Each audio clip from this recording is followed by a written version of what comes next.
I will listen.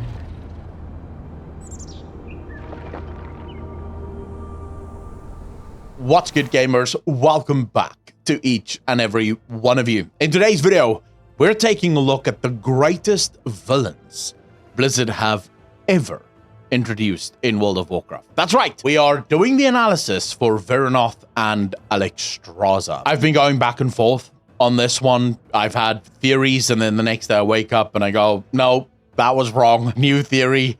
It's been sort of refining and working on the theories over time, because the cinematic is not even 2 minutes long, and yet there is so much subtext within this single cinematic. Strap in, because it's wild.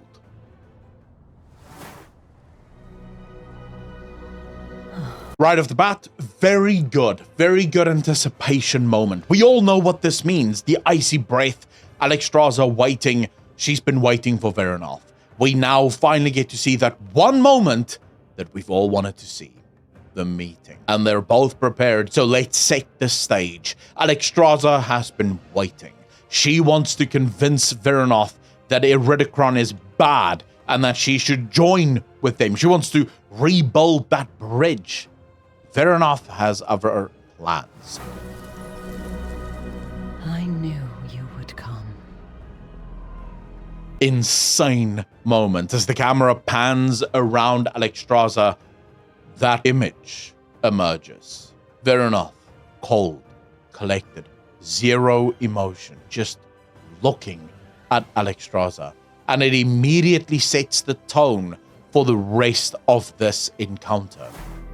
After you forced us into slumber in that Titan prison, you came to me. You heard me? Every word. A lot of things revealed right here. First, the incarnates were not in stasis, as I think many of us had thought. They felt everything. Every minute, every second, every hour, every day, every month, every year. 20,000 years of it. Waiting. Waiting to fundamentally get their vengeance. You said It doesn't feel like a victory. Not without you. This is the first instance of, and I'm sorry to say this for anyone that is an Alexstrasza fan, Alexstrasza does not come off good in this cinematic. There are two ways to look at what is happening in this cinematic, and it all comes down to Blizzard's intent. If Blizzard's intent in this cinematic was to make Alexstrasza seem genuinely reaching out and trying to build that bridge with Vyranoth, they failed miserably. I don't think that was Blizzard's intent. I think Blizzard's intent was exactly what this cinematic ends up doing. It shows Alexstrasza gaslighting Vyranoth, and I believe it has to do with the influence of the Titans. Remember, right now, Alexstrasza is under the influence of the Titans. She has not wavered in her belief that the Titans are good, and that ultimately the Titans wish to protect Azeroth. And so she believes in that theory of the greater good. Sometimes you have to do bad things so that good things can happen. And she's using that as her armor. This is the first instance of Alexstrasza gaslighting Vyranoth, and it actually gets much worse. How could you say that?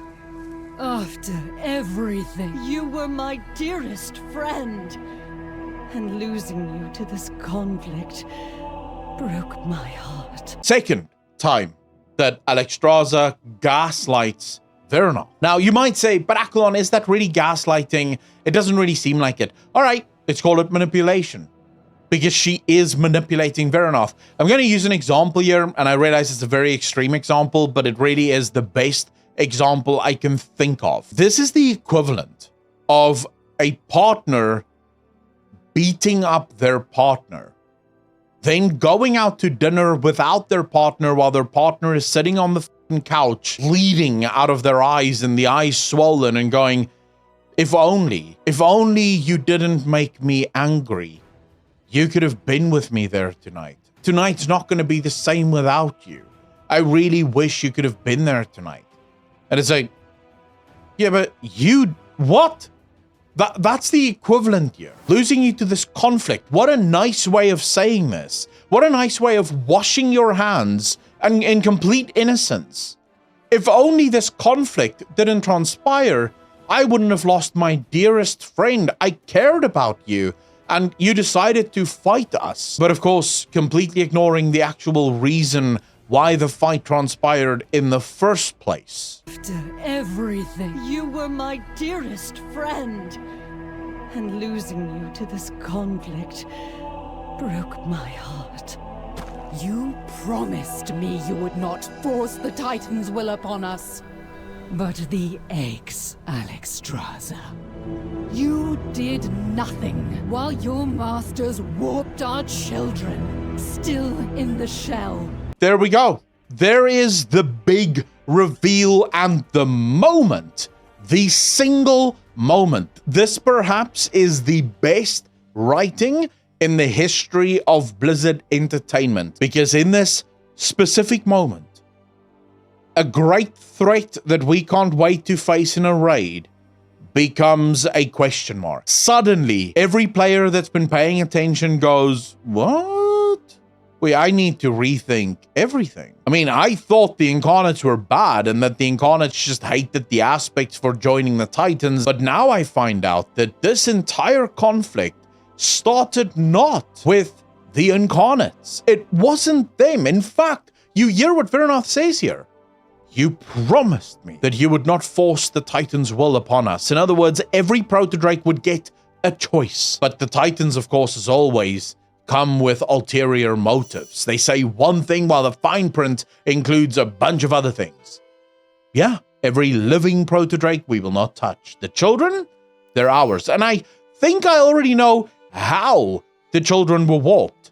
The Ruby Life Pools. We know that Protodrakes from the Dawn of the Aspect, Protodrakes sort of ate in the same places, they would hunt in the same areas, and they would lay their eggs very much. They had breeding grounds, and I believe the Ruby Life Pools was where this transpired. All Protodrakes would lay their eggs at the Ruby Life Pools. This makes it easier to protect against any threat, because you all know where the eggs are at any given moment in time. But of course, we have Tyr's edicts, where they speak about the Ruby Life Pools, and they speak about how they had to pump more arcane into the waters, in their mind, to cleanse the corruption of Yogg-Saron. But that would make this a million times worse, because that would mean that the Incarnates didn't even know that their children were being turned into dragons until it was far too late. It also makes Razageth make far more sense. When she attacks the Ruby Life Pools, she doesn't kill the eggs there. She doesn't destroy the eggs. Instead, they appear to try to reverse the corruption. What they deem as corruption, what the Titans obviously deem to be a gift. Again, it puts the Incarnates in a very different light, where suddenly you are asking yourself, is there something that we're not seeing? And keep Tyr's questline in mind here. Remember what Zakarj shows Tyr. He shows Tyr how every single one of the aspects turns against him. That abhorrent act should never have happened. And I regret my part in it every day. Notice how there's no apology. There's an acknowledgement. Yes, that was abhorrent and we shouldn't have done it. No admission of guilt. No saying, I'm sorry for what we did there. I fully understand what you went through. I fully understand your anger. No, everything still remains true. I still lost my dearest friend to this conflict. I still wish that these things didn't have to happen. And yeah, that was an abhorrent day. And, you know, I regret my part in it every single day. But not enough to apologize to you. And of course, Vyranoth makes a very interesting remark here. Your lies have grown sweeter. Honey to hear. This is not the first time Vyranoth have referred to lies and secrets. She says when they first go into Zaralak Cavern, the aspects have always kept secrets from us and from each other. Now she says your lies have grown sweeter. In other words, there's not just one lie. There are multiple lies. This is not the first time Alexstrasza has lied to Vyranoth. Obviously, we know about the Titans and the force of the Titans, but there may actually be more to it, because Vyranoth is saying this as if Alexstrasza has pretty much only lied to her. And poison to taste. Vyranoth, you have always fought for the good of dragonkind. But Iridikron... This may be the moment where I got really angry at Alexstrasza, and I realized that it is the brainwashing of the Titans. But still, after everything, after not apologizing for anything, after not accepting your responsibility in this conflict, to turn around and go, yeah, all that is good, but I know that you have dragonkind's interests at heart. But Iridikron? Oh, bad boy. He's very bad. You should join us. After everything, join us so that we can put an end to Iridikron. See, Alexstrasza doesn't understand. After everything that the aspects did to initiate the conflict, when the proto-drakes and the incarnates, of course, that's bearing in mind that there's a lot of information we do not have, and there's a good chance that new information could fundamentally warp our entire view of what actually happened. Maybe there's even more things we don't know that the incarnates did that's just as unspeakable. But right now, after the incarnates reacted justly to being deceived, justly to having their children warped without their explicit consent, they were locked up for their efforts. And still, Alexstrasza wishes to build a bridge. Does not. Vengeance is all he craves. Still so naive, Alexstrasza. Believing that the world we once shared still exists. It is gone. What does she mean with it is gone? It really is gone.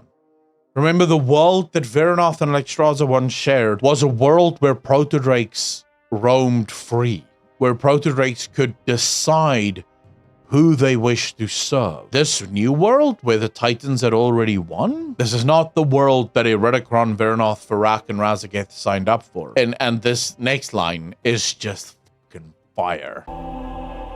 And so, yes, all that remains is vengeance.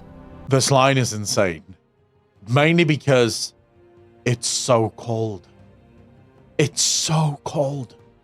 And that makes it hit even harder. But this is everything that Alexstrasza did not wish to hear. Look at Alexstrasza there when she realizes that most likely Vyranoth knows exactly the deals Iridikron made. And Vyranoth does not care. Because for the incarnates, the only thing that remains, the only thing that's important, is the end of the Titans. And that really is what all of this boils down to. The idea of what the Titans are has been challenged in this expansion now literally since day one. We have the Odin edicts, we have the Tyr edicts that really call the Titans into question. We have the annotated versions of Deathwing or Naltharion, where he questions the Titans and what they had actually done. We have the Old God accounts that question what the Titans had actually done, and now we have the incarnates that reveal how the Titans went about things. Now, before people go, Titans or Titan Keepers? I don't know if those can be removed from one another. I think they're the same thing. The Titan Keepers act in the interest of the Titans. They act as their fathers and mothers would.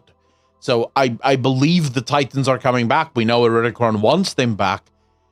And this is just phenomenal. Obviously, I have a lot more to say about this, and there's so many more theories that we have to explore, but they don't really pertain to analysis of this cinematic, and I wanted to stick to the analysis of this cinematic. So please let me know if you enjoyed it. If you thought that anything I said was worthwhile, remember to hit that like button, hit that subscribe button, and smash that bell because it does help out the channel a ton. And then, of course, to all of the patrons, the YouTube members, and, of course, the Twitch subs, Thank you so much for your monthly contributions. Without you, I would have to accept sponsorships, and I don't have to because you guys give me $1 a month, and that's all I need so that I can say no to the scumbags that want to sell you BS. Ladies and gentlemen, as always, be kind to each other. Be good to each other.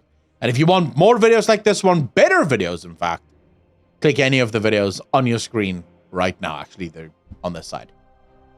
Peace out, fam.